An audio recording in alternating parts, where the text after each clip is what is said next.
There was only one man in London in the year 1888. He was known under just one horrible name, Jack the Ripper. Well, picture those narrow streets full of fog in Whitechapel, those crowded, dirty streets filled with all hardship.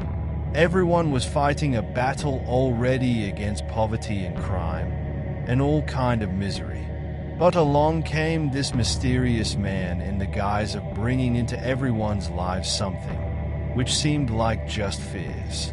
It was not at all like an ordinary murderer, but Jack the Ripper is what the men became notorious for saying by whisper. But now this was the killing time. Prostitutes were targeted by named women of the poor quarters, generally girls who had little choice but prostitution. In August it was discovered Mary and Nichols hacked about in the street. Not singular, though. It wasn't 9 days later that Annie Chapman lay outside, her body badly mutilated. Every single victim would walk away with the worst injuries, of the sort that you could easily imagine might only be in store for someone who at least has some form of medical training. Folks started saying this guy isn't just a murderer, he actually knows what he is doing. But Jack didn't stop there. One night, he took it one step further.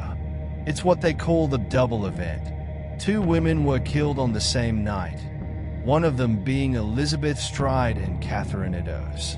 Imagine, poor Catherine had all parts of her body completely mutilated, but only the throat was cut of Elizabeth. It cannot be imagined how ferocity that night brought out to London City. Such a brutality in a night got people bewildered. And here is the catch. The problem that Jack the Ripper did not want to kill people without playing with all the brains.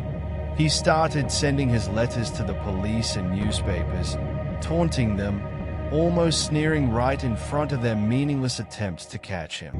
One such letter, it was called the From Hell letter, held a bit of human kidney.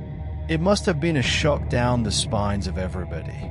The people were already living in fear, and this added more fuel to the fire. They interrogated, house-to-house searched, and patrolled all night.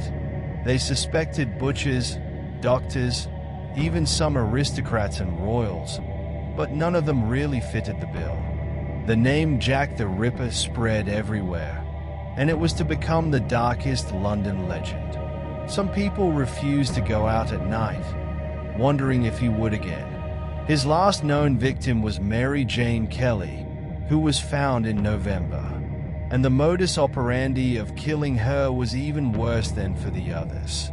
And that is how he just went into thin air.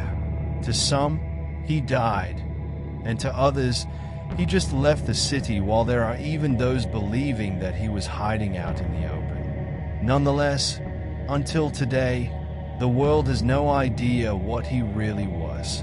Indeed, it has been proved after the death of Jack that his ghastly mystery is the most fearful that any murderer had ever made before.